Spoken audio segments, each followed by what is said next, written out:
Bienvenidos y bienvenidas a Su Madre Naturaleza, el espacio ambiental de la televisión pública, por la paz, los derechos humanos y la reducción del cambio climático, de los impactos del cambio climático. Hoy justamente vamos a referirnos a este tema muy en concreto porque estamos en un tiempo de lluvias muy fuertes, por lo menos en Bogotá y en Cundinamarca. Y es importante que para aquellas otras regiones del país que también están en época de lluvias, sepan que es verdad que un grupo de expertos como el que nos acompaña hoy, a quien voy a presentar, Carlos Costa, ministro del entonces Ministerio de Ambiente, Vivienda y Desarrollo Territorial, de la administración del gobierno anterior, Caroline Moser, y decano de la Facultad de Ingeniería de la Universidad de La Salle, que nos acoge hoy en este maravilloso auditorio, y le damos las gracias, Carlos, por esta acogida. Con mucho gusto. Gracias. Caroline Moser, antropóloga, muy conocedora de Colombia, ha venido a través de su vida muchas veces, exfuncionaria del Banco Mundial, ahora consultora independiente y muy querida por los colegas y amigos colombianos que viven en Londres también. Paulo Lugari, conocido de autos, fundador de la Fundación Gaviotas, tema que muchos de ustedes quizás no conocen porque ni siquiera habían nacido cuando se creó la Fundación Gaviotas. Ahora van a escuchar qué es esto de Gaviotas y cómo se articula al tema que vamos a hablar. Bueno, iniciamos entonces, Carlos. Usted puso en mis manos el análisis de la gestión del riesgo de desastre en Colombia, un estudio bastante voluminoso, como lo pueden ver aquí, que lo financió el Fondo Global para el Banco Mundial, para el gobierno de Colombia, a través del Banco Mundial. Uno se pregunta que esto que es tan importante como aporte para la construcción de políticas públicas, ¿cómo se ha socializado? ¿En qué está? ¿Cómo lo conocen los integrantes del Sistema Nacional de Atención y Prevención de Desastres? Sí, estos temas de gestión de riesgos son a veces como muy privados, ¿no, Margarita? Y es una tristeza porque Colombia es un país pionero en el mundo en el desarrollo conceptual detrás de los temas de gestión de riesgos. Se pueden construir documentos como este, es el Fondo Mundial para la Reducción y para la Reconstrucción de Desastres, financia a través del Banco Mundial un estudio tan serio sobre la situación en Colombia, y la verdad es que se hizo un lanzamiento, se han hecho varias notas de prensa, pero solamente lo conocemos las personas que trabajamos en el mundo de desastres, y el impacto de esto nos toca a todos y deberíamos. Por eso este programa es tan importante, para que esta información se socialice más. Bueno, pues muchas gracias. Algunos los llaman a los desastrólogos, ¿no? Aquellos que se dedican a los desastres, y vamos a tratar el tema precisamente cómo hacemos que los desastrólogos también hagan la prevención. Sí. Porque este programa va a estar dedicado también al tema de la prevención de los riesgos y los desastres, que es un tema que en este momento importa muchísimo a Colombia.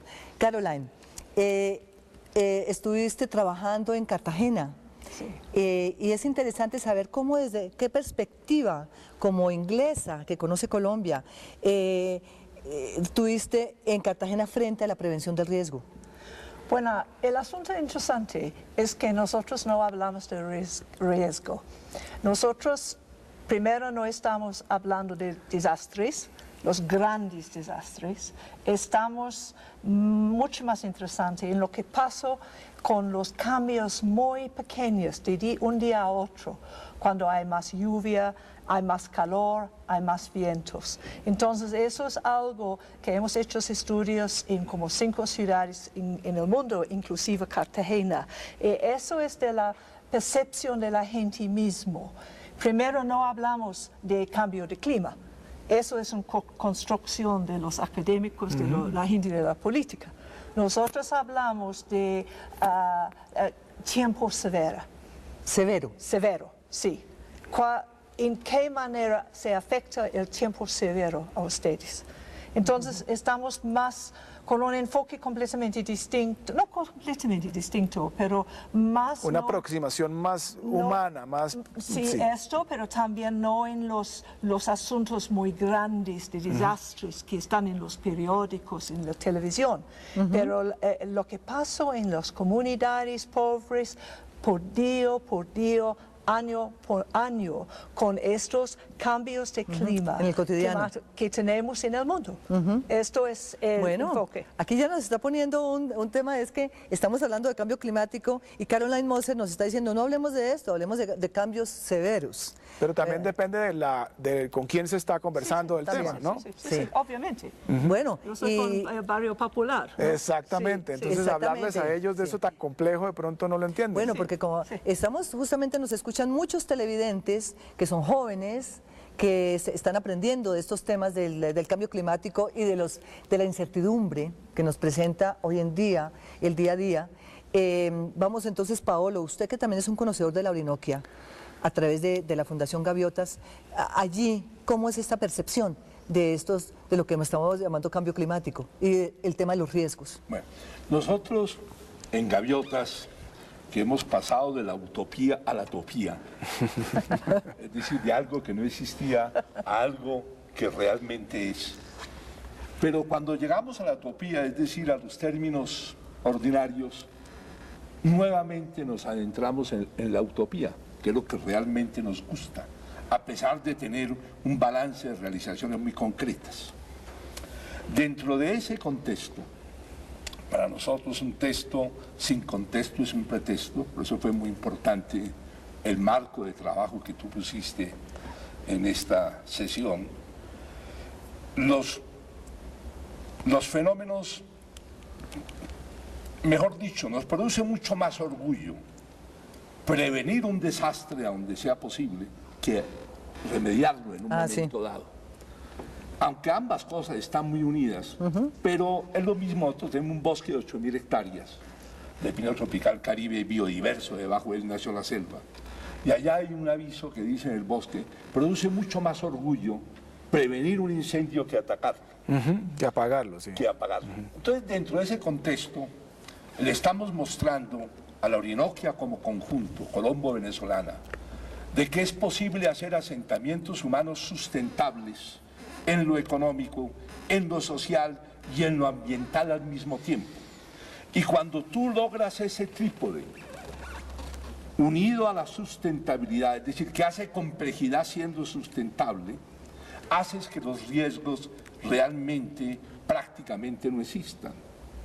Porque desde un principio has trabajado con esos tres pilares fundamentales. Ahora, yo siempre aprovecho este tipo de ocasiones, saliéndome un poco de la caja, que es lo que me gusta, para plantear una tesis sobre el cambio climático. No una tesis, una hipótesis. En Gaviotas decimos, parodiando a nuestro gran amigo Carl Sagan, de que en ciencia y tecnología lo único sagrado es que no hay verdades sagradas.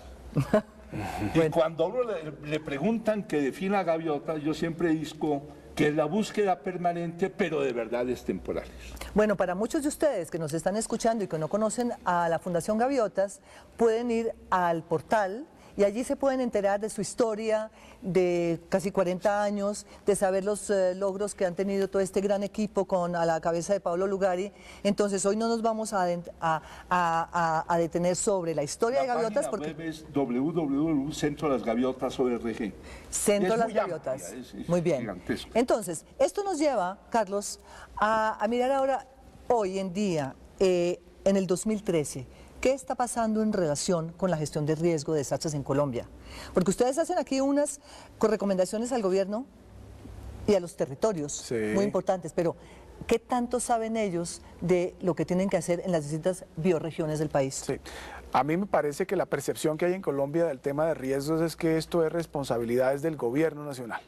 Es como que aquí en Colombia hay muchos desastres y somos de malas porque tenemos desastres y nos toca es como rezar que no ocurran, y cuando ocurran, entonces el gobierno nacional nos debe echar la mano.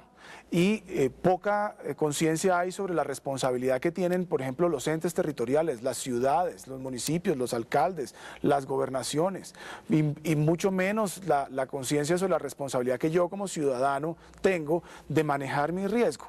Entonces, lo que tenemos, y por ejemplo, los ministerios, los sectores, ¿qué pasa? El Ministerio de Salud debería tener una estrategia muy sólida sobre cómo maneja sus hospitales, el de educación, cómo maneja sus sus escuelas, el de agricultura, cómo maneja pues la gente de su sector para que los ganaderos cada vez conozcan más, los agricultores conozcan más de cómo se manejan estas cosas, pero aunque eso en este momento está empezando a cambiar, salió la ley y todo aquello recientemente que está como tratando de que esto se estremezca un poquito, la inercia nos lleva a que como que esto no me toca, yo no puedo hacer nada, es Dios, es la naturaleza, y si algo pasa es el gobierno nacional el que responde.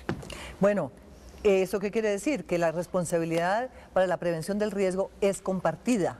Nosotros, ciudadanía, el Estado en sus distintos niveles territoriales, el sector privado. El sector privado. Entonces, tenemos que entender ahora que ya estamos sensibilizando sobre qué podemos hacer como individuos, además, ¿no? Como en su casa, desde su barrio, para tener todos una cuota de responsabilidad en esto de la prevención del riesgo. Caroline, y usted como antropóloga, ¿cómo puede contarle a la teleaudiencia ese comportamiento, el comportamiento del barrio, el comportamiento de la familia, el comportamiento de las autoridades locales frente a este tema que es un tema global? Bueno, el asunto interesante es que otra vez estamos con perspectivas un poco distintas. Complementarias. Bueno, espero que son complementarias, porque su estudio es más que todo desde arriba hacia abajo.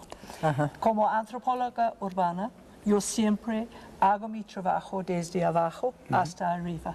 Y en Cartagena, por ejemplo, hicimos un estudio junto con la Universidad Técnico Bolívar, con un grupo de 12 estudiantes y profesores allá, y utilizamos una metodología participativa. Entonces estuvimos en una de las comunidades, obviamente es muy cualitativa, ¿no? Es de las impresiones solamente de un pequeño grupo de gente en el país. Pero el asunto que es bastante interesante es que ellos mismos, por las condiciones en que viven, están adaptando ellos mismos, están haciendo protección contra. Y no es solamente lluvia. La lluvia es importante, pero el calor y también el viento, los tres. Entonces son los tres asuntos. Lluvia, obviamente, pero como 40% dicen que esa es la prioridad. Bueno, pero la mayoría de esos desastres son de origen antrópico, quiero decir, producidos por la misma gente, por la misma sociedad, porque no solamente está el tema de la lluvia, como hablábamos en aquel taller de expertos que usted participó, Carlos Costa, donde veíamos que la ola invernal 2010-2011 nos trajo a flote el problema que no era solamente la niña, sino una serie de problemas de ordenamiento territorial. Por ejemplo, cuando hablamos de ordenamiento territorial, usted, con su experiencia, Paolo, sabemos que ha habido desecamiento de zonas de charcos, de esteros en la Orinoquia. Esto produce para muchos de los habitantes dispersos una serie de problemas que hoy en día lo estamos llamando desastre, pero no es desastre, es que simplemente hemos permitido actuaciones, como usted decía, por ejemplo, con el Ministerio de Agricultura extensiva en la Orinoquia. Entonces, quisiera que retomáramos el tema desde la Orinoquia, cómo estamos viendo esa actuación antrópica que hace que se produzcan estos desastres. A ver, en realidad el desastre siempre está en el cerebro. Es decir, realmente el origen de los desastres son desastres mentales. Bueno. Como tú mismo dices, los desastres son de origen antrópico. Está en la forma de pensar. Y de ocupar el territorio. Claro, por eso un premio Nobel llamó estos desastres que se están dando en 200 o 300 años el antropoceno, o sea, el producido por el ser humano. Entonces, la forma de uno de ver este tipo de situaciones, como tú lo decías, tiene que ver mucho con el ordenamiento territorial. Pero el ordenamiento territorial en Colombia está basado en leyes que nos separan en vez de integrarnos. Ahí has dado con un tema clave. Yo he venido sosteniendo en diferentes foros, hipótesis, yo no manejo tesis, de más faltaba, de que el crecimiento desaforado de Bogotá, que es un cáncer, un crecimiento a la loca, no es la ausencia del crecimiento, sino un crecimiento de locos. Y cuando una ciudad pasa, en nuestro concepto, de 1 millón de habitantes, en vez de crecer, decrece. Decrece en su calidad por habitante, a eso me refiero.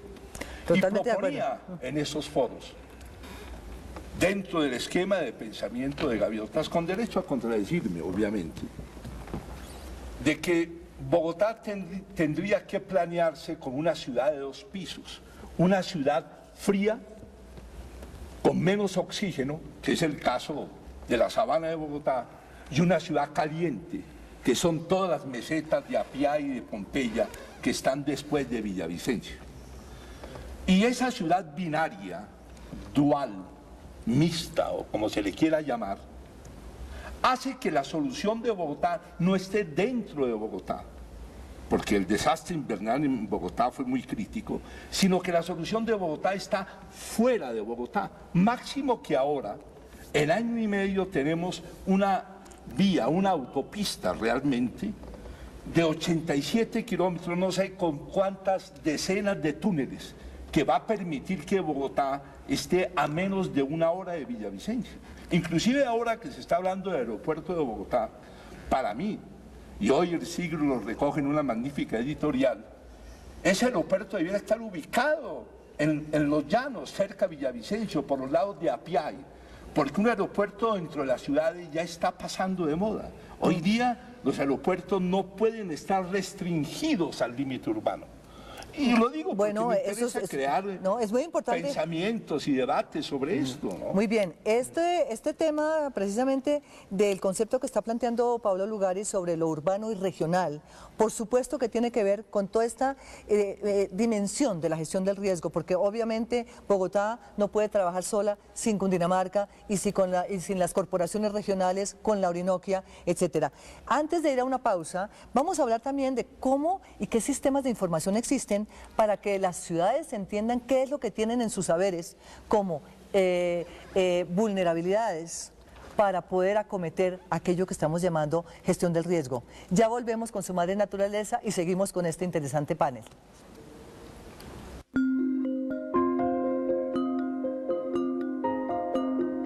Ya regresamos con Su Madre Naturaleza. Siga con nosotros en Su Madre Naturaleza. Hoy estamos en este panel muy interesante asociando 2 temas, 2 conceptos, que es la forma como la gente utiliza el territorio y la forma como estamos acometiendo y enfrentándonos a los riesgos y a los desastres.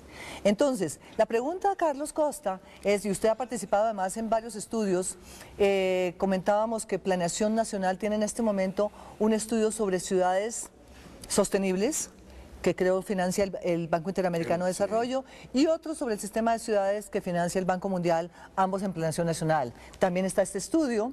Ahora, a mí me preocupa mucho que todos estos documentos se están quedando como en los anaqueles, porque ¿cómo hacemos para que llegue esta información a las regiones? ¿Qué sistema de información tenemos para saber cuáles son los riesgos, los pronósticos, y que lleguen realmente a los tomadores de decisión del nivel local, como decía Caroline? Sí, en el país hay mucha más información de la que uno creyera que hay. Y aunque uno siempre quiere más detalle, quiere más información que me atañe a mí, pero realmente hay información que nos puede ayudar a tomar decisiones a nivel municipal, a nivel nacional. Por ejemplo, la información que hay sobre los terremotos que han ocurrido en el país está disponible. Hay una gran cantidad de estudios sobre cómo se comportan los terremotos en cada una de las ciudades. En materia de inundaciones, por ejemplo, el IDEAM tiene información muy valiosa sobre eso, cómo se ha comportado el clima durante por lo menos 50, si no hasta 70 años con detalle. Eso nos permite hacer modelación sobre las inundaciones de los principales ríos, y tenemos información sobre damnificados, sobre pérdidas. Hay un gran cúmulo de información en el país y uno siente que no se está aprovechando al máximo esa información. Entonces está en los estudios, están los documentos que generamos los investigadores, los desastrólogos, los entes tomadores de decisión, pero a veces no llega a quien tiene que tomar la decisión. uno de los sitios donde se toman decisiones claves para esto son los planes de ordenamiento territorial. Qué bueno que los mencione. Que son esos documentos que son decisión del territorio, de la administración municipal, del consejo municipal y de la comunidad. Y en esos documentos se dice, aquí se puede construir vivienda, aquí no. Aquí se puede desarrollar actividades agropecuarias y no se puede construir. Esta es una zona de alto riesgo, aquí prácticamente no se debería estar haciendo ni nada, porque en cualquier momento puede haber un deslizamiento de tierra, entonces aquí no debería estar gente. Ese tipo de decisiones se toman dentro de los planes de ordenamiento territorial y muchas veces la información que hay a nivel nacional no llega hasta esos documentos ese es como el reto que hay ahora, ¿no? Porque aunque sí se requeriría información mucho más detallada de la que existe, lo triste es que muchas veces ni siquiera la información que existe la estamos usando para tomar ese tipo de decisiones. Claro, Daniel, la experiencia tuya en otras ciudades del mundo sobre estos temas, ¿tienen también esos mismos problemas de fluir la información? De que llegue, como decías hace poco, esto es de arriba hacia abajo, esto lo maneja el gobierno nacional, pero tiene muchas dificultades de bajarlo a los niveles donde tiene que aplicarse. Sí, también en muchos países el Ministerio de Medio Ambiente está a nivel nacional y su enfoque más que todo es rural. Entonces, eso es el primer problema, ¿no? Que los asuntos de desastres, los asuntos de gestión de riesgo son problemas más que todo que vienen de un atrás de medio ambiente y los asuntos son rurales. Entonces, eso primero es un problema. Y también hay hartas leyes. Muchas leyes, hay sí. hartos, Sí. no sé, cualquier nivel de como el pot aquí, ¿no? Que están hablando aquí. El problema, por ejemplo, en Cartagena, donde nosotros hicimos nuestro trabajo, es la población ha vivido 30 años en un sector que no es planificado, pero ellos viven allá. Y ahora hay fábricas, hay otro lado de la calle también. Entonces, el asunto de si hay riesgo o no hay riesgo y la gente no tiene casas, la realidad es que están allá. Y entonces, en este sentido, los tipos de intervenciones tal vez son distintos. Sí. Y son más de la infraestructura. Entonces hay dos lados, de la gente y qué ellos hacen. Podemos hablar de esto. Pero por otro lado, hay asuntos que los municipales, si tienen la voluntad, el dinero, etcétera, los presupuestos, pueden mejorar estos lugares. Y no es tan difícil, no es como se dice en inglés rocket science. Sí. Es algo, pero es algo en el sistema de financiamiento. Sí, es ese tema de que las ciudades piensan que, no todas, pero buena parte de nuestras ciudades piensan que la responsabilidad es del gobierno nacional y que además no se puede hacer nada hasta que llegue un desastre, habiendo tantas cosas que se pueden hacer para mejorar las condiciones, reducir el riesgo, que las mismas comunidades se prepare para administrar su riesgo, y muy pocas ciudades en el país realmente incluyen eso dentro de sus programas de gobierno. Bueno, antes de pasarle la palabra a Paolo, precisamente para saber cómo ha circulado la información que me la estás pasando, me la estoy tomando. Ah, perdón, tómatela. Sí, porque es importante saber qué ha pasado con todos esos experimentos tecnológicos que han hecho en gaviotas con energía solar, energía eólica, etcétera. Ha circulado la información por cómo se ha duplicado esa información para que entre al mercado nacional todo eso que ha hecho Gaviotas. Frente a la demanda y al potencial de estas energías renovables, limpias, cariñosas, amables, Limpias. dulces, como se han venido denominando, frente a ese potencial yo creo que se ha hecho muy poco. Es decir, en Colombia cabrían, por ejemplo, perfectamente 3 millones de calentadores solares de agua, que equivalen a una capacidad instalada de 1.800.000 kilovatios, reemplazarían una hidroeléctrica de ese orden.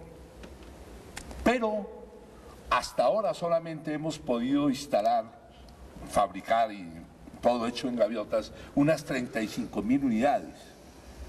Frente a ese potencial es muy poco, pero a pesar de eso somos líderes en América Latina, pero en un reino de ciego, de tuertos, el ciego es rey o al revés, como lo quieras decir. Entonces, ¿sí?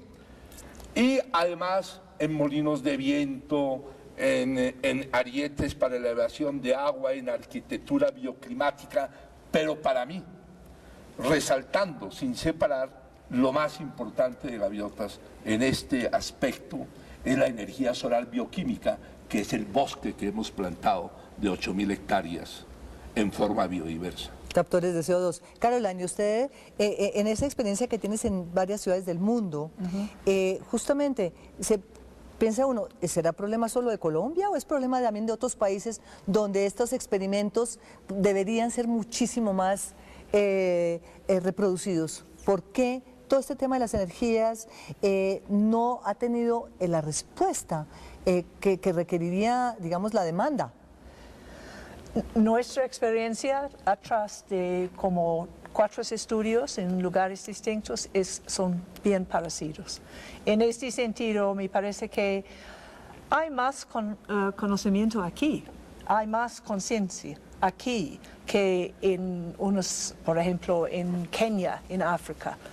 Estuvimos también en la India, en Pondicherry. Entonces, no es que no hay una conciencia, el asunto es que si hay, como usted está diciendo, está implementando en la práctica.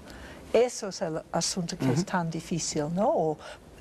Para implementar las políticas que son tan importantes. Pero yo soy muy positiva porque me parece que no son tan difíciles. Sí. Muy Y aquí positiva.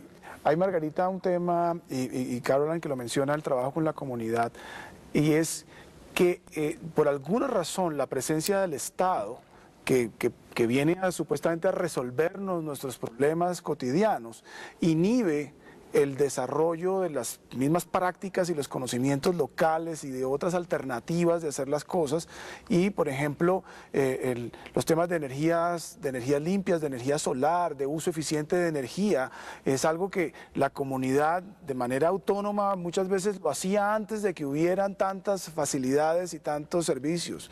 Por ejemplo, en el tema de desastres naturales, el uso de las aguas lluvias es fundamental. Qué bueno que lo mencione. Cuando tenemos municipios que en época de verano todos los años se quedan sin agua, sufren, y todos nos quedamos sentados esperando a que el agua llegue por entre un tubo. Cuando hemos despilfarrado se ha ido. Cuando nuestros ancestros, mis abuelos, recogían el agua lluvia y la almacenaban en un tanque, y yo hasta grande me bañaba y se cocinaba en casa de mis abuelos con aguas lluvias. Entonces, ese incentivar la creatividad comunitaria para resolver sus problemas, ese generar flexibilidad en la normatividad para que no todo se tenga que hacer de la misma manera, podamos generar energías alternativas, podamos usar aguas lluvias, podamos usar diferentes sistemas constructivos con guadua. Lo complicado que ha sido que en este país se pueda construir legalmente con guadua, sabiendo que la guadua es un sistema constructivo muy eficiente para manejar terremotos, ¿no? Entonces es como que esa rigidez del Estado y esa nos frena y nos limita la creatividad comunitaria. Cuando usted era ministro, estaba el Programa Nacional de Adaptación financiado por el Banco Mundial. Y uno se pregunta, el componente 1 era manejo de aguas lluvias en las islas, en el sector insular, en San Andrés y Providencia, que es de nuestro corazón, el archipiélago. Y con Coralina se hizo una experiencia piloto. Para poder meter en el POT y en la política pública del archipiélago el manejo de aguas lluvias. ¿Por qué eso no se reprodujo? Mire, estamos hablando de hace cuántos años. ¿Y por qué no se ha vuelto política pública? Sí. Yo creo que ahí parte, es muy necesario que estas cosas se visibilicen, tanto ante el Estado y a los tomadores de decisión, como ante otras comunidades. Ese es un sistema que se instaló hace ya varios años para recoger las aguas lluvias de una comunidad en San Andrés, teniendo en cuenta que el cambio climático, las tendencias nos dicen que ahí va a llover cada vez menos en San Andrés y la población cada vez va a ser más. Entonces, tiene todo el sentido aprovechar eficientemente las aguas lluvias. Es que culturalmente lo han hecho y toda la vida, históricamente. exacto, o sea, hace parte como de su tradición.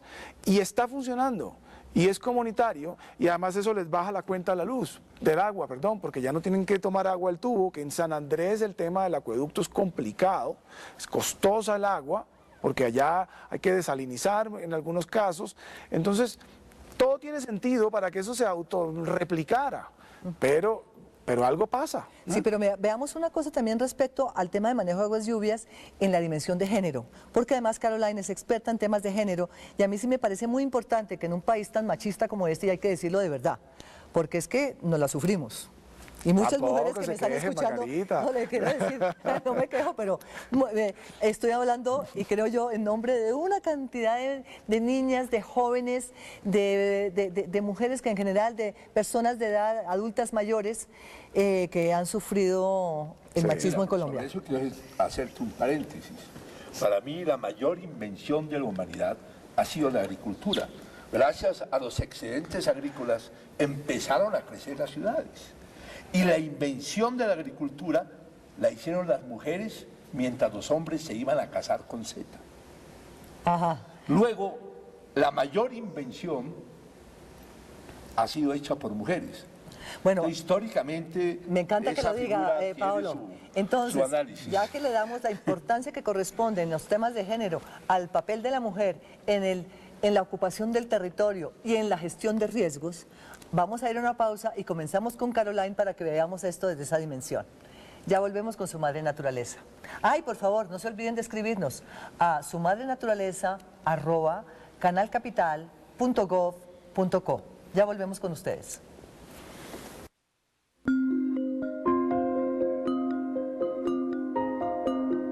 Ya regresamos con Su Madre Naturaleza. Siga con nosotros en Su Madre Naturaleza. Volvemos con Su Madre Naturaleza como todos los viernes a las 8:30 de la noche, para los noctámbulos a la medianoche y los sábados a la 1:30 p.m. Esperamos que ustedes todos nos sigan porque ya vamos en nuestro programa 33 o 34 y nos encanta que este programa sea parte de un instrumento de pedagogía para maestros de las escuelas públicas y para el Ministerio de Educación. Vamos entonces, Caroline, estábamos hablando. ¿Cuál es ese papel? Porque es que se habla mucho de género y en Colombia y en esta misma franja de análisis tenemos un programa de género como Reinas ni Cenicientas, pero para todo el tema de gestión de riesgo, ¿cuántas desastrólogas hay? Me pregunto yo. Bastantes, bastantes. Pero veámoslo desde el punto de vista de género, a ver. Todas las mujeres realmente son desastrólogas. Muy probablemente las mujeres, el centro del hogar es quien más se preocupa de qué va a ocurrir y cómo va a manejar un desastre. Sí. Cuando uno hace las preguntas, son las amas, son la mamá de la casa, la mujer de la casa, la que tiene más presente que está en riesgo.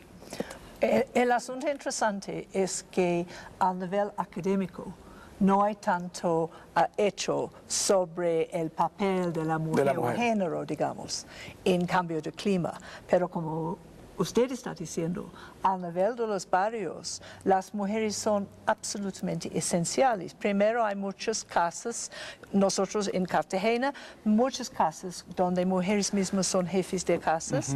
Hay muchas mujeres que son las dirigentes en las comunidades. Entonces, por ambas razones y también para cuidando a sus niños, la preocupación sobre esto, tiene un papel esencial. Y esto nos hemos visto muy, muy fuertemente. Y también utilizando la metodología participativa. Las mujeres aquí, como ustedes saben, son muy fuertes, ¿no? Y tienen una identidad muy fuerte sobre el problema. Ellas saben sobre la historia del tiempo, del clima, de los cambios en el viento, en la lluvia, todo esto. Entonces son también un fondo de información. Una fuente de información confiable. Yo quiero recordar, entre otras, que en San Andrés, quienes guardan la alacena, la cisterna de aguas lluvias en las casas son las mujeres. Y me acuerdo de una señora sacándose la llave de aquí, para abrir el candado y nos regaló agua, pero volvió y se guardó su llave porque es su tesoro.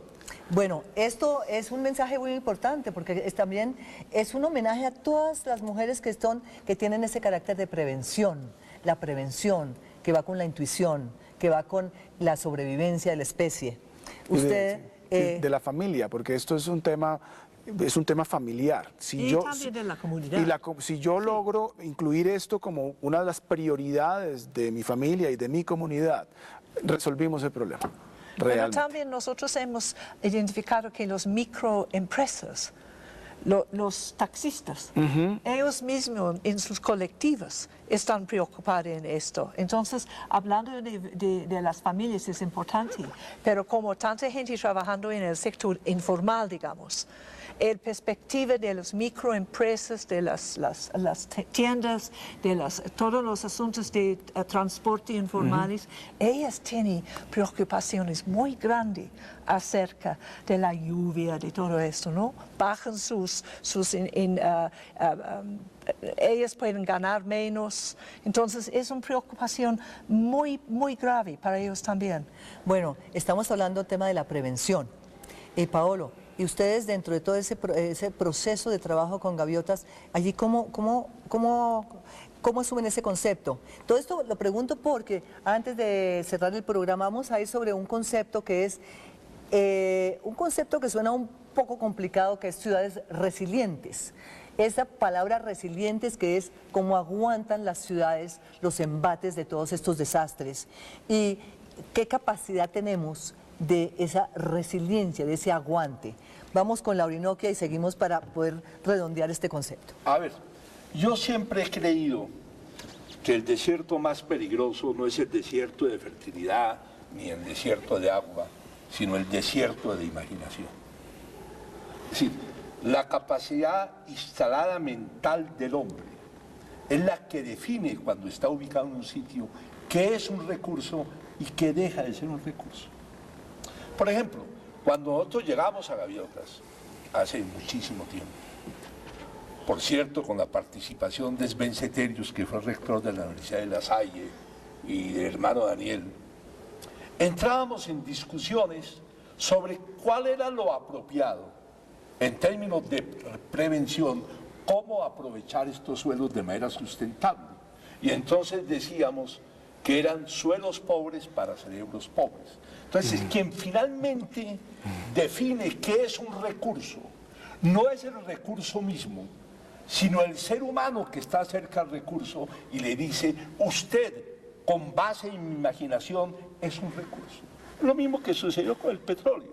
En Titusville, en Pensilvania, cerca de Pittsburgh, apareció el primer pozo de petróleo a 30 metros, comercialmente hablando, en base a la imaginación de Cornelius Drake. Nunca el petróleo alzó la mano para decir, yo soy recurso. Es la mente humana quien le dice, usted es un recurso. Por eso es tan importante que en la educación superior colombiana y del trópico empiece a darse, a entrometer dentro del pensum las cátedras, las aulas, que en las aulas se hablen de los desastres.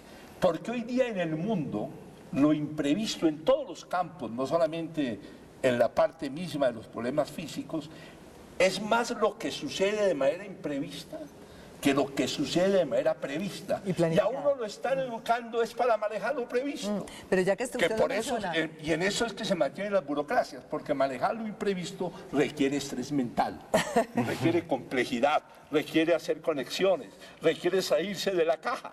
Sí, pero usted menciona entonces el papel de la academia. Ya que estamos en la Universidad de La Salle, le pregunto al decano de Ingeniería de la Universidad de La Salle, ¿la academia cómo asume ese tema del desastre o de la prevención del desastre? Hay varias cosas que hay que manejar y es, primero, el concepto de riesgo.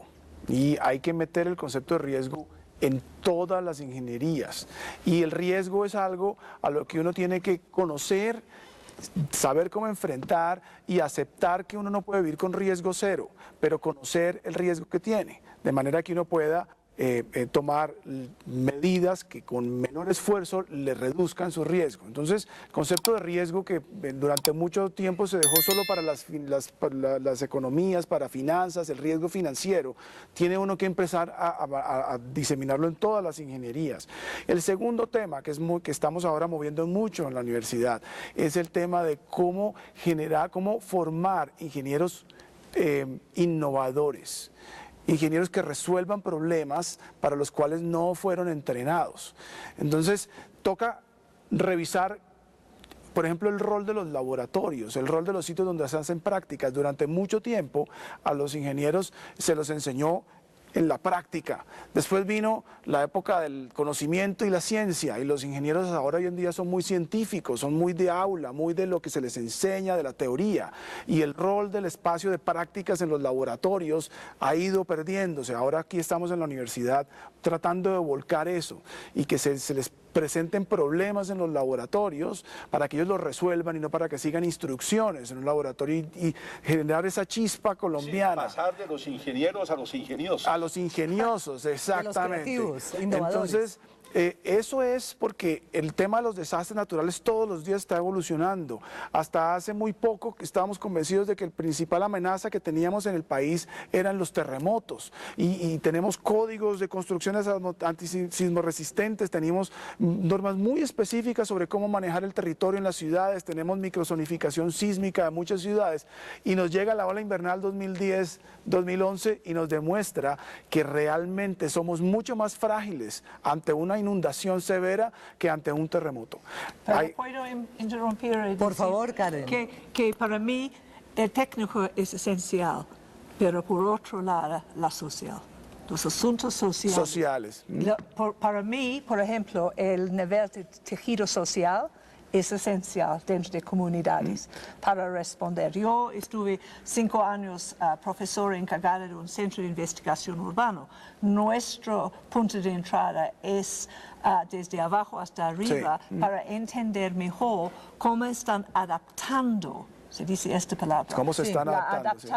La adaptación de la gente mismo en las comunidades y las redes que hay y se pueden crecer con otras organizaciones. En Policarpa, el barrio en Cartagena solo, hay 27 organizaciones, fundaciones, ONGs, sector privado, el Estado, etcétera, trabajando en este solo barrio pequeño. Entonces, si estamos ampliando, Colombia tiene otras instituciones y me parece que un conocimiento mejor de las intervenciones acerca de adaptación es algo muy bueno. Primero tiene que estudiarlo, pero también tiene que hacer algo en la práctica. Las prácticas sociales, Margarita, sí, son hoy en día indispensables en la formación de cualquier profesional, particularmente en Colombia.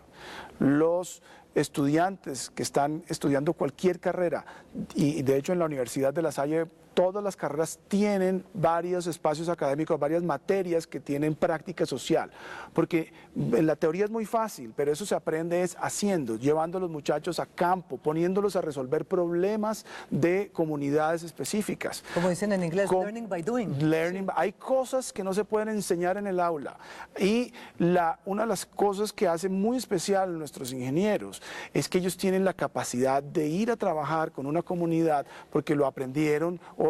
Eso no se aprende nunca del todo, se sigue aprendiendo, pero hay experiencia. Y también hemos desarrollado en los últimos 20 años metodologías bastante interesantes y participativas. Entonces son robustos, entonces no son solamente las memorias, aunque las memorias son esenciales, las anécdotas, son metodologías participativas, esenciales para la gente que quieren saber lo que pasa en las comunidades. Bueno, pero esto está planteando un tema mucho más importante del nivel nacional. ¿Dónde está la política de Estado para adaptación al cambio climático. Hemos venido oyendo, y Planeación Nacional, este es un mensaje además para Planeación muy fuerte y contundente, tiene este documento, como otros tantos estudios financiados por el Banco Mundial y por el BID y por las multilaterales.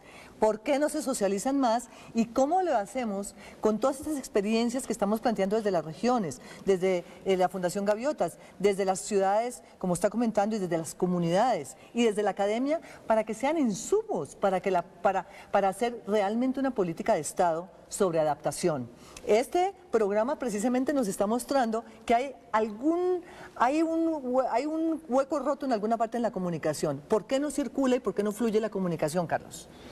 Yo pienso que sí fluye hasta cierto punto, pero lo que no hemos todavía quebrado es cómo llegarle a la comunidad.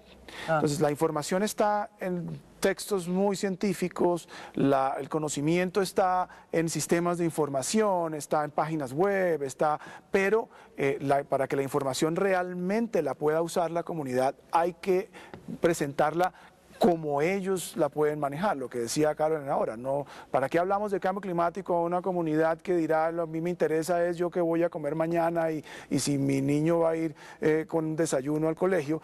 ¿Para qué le hablo de cambio climático? En cambio, si le hablo de eventos extremos de clima o de clima severo, entonces ya dice miércoles, ayer llovió y mi niña se fue con los pies y los zapatos mojados para el colegio.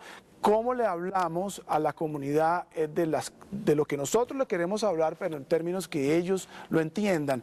Y ahí es donde el rol de más investigación sociológica, estrategias participativas para poder quebrar ese teléfono roto que hay entre los que investigamos y conocemos y el que realmente debe usar ese conocimiento. Sí, porque lo mismo aplica, y es una pregunta que se deben hacer muchos televidentes, es de toda esa información que ha producido Gaviotas, primero, ¿cómo han comunicado ustedes eso a los indígenas, a los campesinos de la Orinoquia, y eso cómo ha fluido?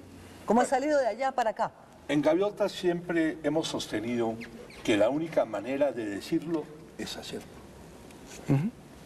Entonces, por eso, cuando empezamos a hablar de estos temas, dijimos, vamos a crear una comunidad para demostrar de una manera tosuda que esto es posible y no simplemente es una utopía.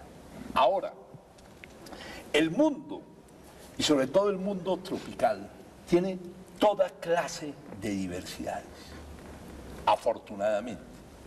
No hay cosa más peligrosa que la estandarización. Entonces, en un país biodiverso, además. En un país biodiverso. Y tropical, como lo dice usted en el libro. Entonces, Gaviota nunca ha aspirado a que la imiten, a que la reproduzcan, a pesar de que sus tecnologías se han extendido de manera puntual. Nosotros somos un proyecto inspirador, como dice Mario Calderón en su libro, no solamente para Colombia, sino para las regiones tropicales ubicadas entre Cáncer y Capricornio. Entonces, ¿qué es lo que está buscando Gaviotas y seguiría buscando? Mire, nosotros estamos aquí a 500 kilómetros de Bogotá, sin ninguna ventaja comparativa, con todas las dificultades del mundo, sin carreteras, sin servicios, con problemas de orden público. Y a pesar de eso, hicimos una comunidad, no en base a donaciones, sino en base a la venta de la imaginación tecnológica. Entonces, les decimos, si esto es posible aquí, en estas circunstancias, ¿por qué no va a ser posible en otros sitios que yo no creo que sean tan difíciles con Gaviotas? ¿Cómo ese? Sí. Por eso cuando yo intervengo, a la gente le encantan los títulos. Entonces me dicen, ¿cómo usted llamaría su conferencia? Lo que me sucedió hace poco en la Universidad de Colorado. Yo dije, mira, Jim, ponle como título a mi conferencia, Gaviotas, la belleza de la extrema dificultad. Bueno, Gaviotas, la belleza de la extrema dificultad. Estamos frente a grandes dificultades en el país precisamente porque en esto que hemos llamado clima severo o época de lluvias, de precipitaciones muy fuertes, estamos nuevamente cuestionando, como lo venimos haciendo desde tiempo atrás, y Carlos, usted es testigo de aquel famoso encuentro durante la ola invernal 2010-2011, es que ya tenemos que ponernos las pilas. ¿Nos las estamos poniendo? Vamos a cerrar este diálogo de hoy precisamente para responder si estamos haciendo prevención o no lo estamos haciendo para ustedes tres, rápidamente. Yo pienso que sí la estamos haciendo, pero muy lejos de lo que realmente necesitamos. Contundente, ¿ah? Y el asunto es que esto nos está ganando la carrera, porque la velocidad a la que estamos dañando nuestro medio ambiente, sumado con el cambio climático, lo que va a ocurrir es que vamos a tener olas invernales como la del 2010-2011 cada 15, 20 años. Y eso no se resuelve de la noche a la mañana y no se resuelve con un solo actor. Necesitamos a todo el mundo trabajando en equipo, desde las comunidades abajo hasta el gobierno nacional, pero los que nunca han participado, porque las comunidades sufren el problema, el gobierno nacional es el que tiene que salir a responder, pero hay otros actores claves aquí que nunca se han considerado parte de la respuesta, que son los ministerios. Ah, eso sí, los sectores. Los sectores, que son las ciudades, los entes territoriales, ¿no? Y que es la empresa privada. Muy bien. Eso es clave en la respuesta. Esto es un llamado entonces a esos actores que todavía están bastante indiferentes a capacitarse. Antes de terminar, un minuto Caroline y un minuto Paolo, porque ya desafortunadamente se nos acaba el tiempo en Su Madre Naturaleza, pero seguiremos trabajando estos temas y seguiremos analizando y profundizando. Caroline. Bueno, afuera de que yo ha dicho antes, a mí me parece que hay un papel esencial al nivel municipal de los planificadores urbanos. Muy bien.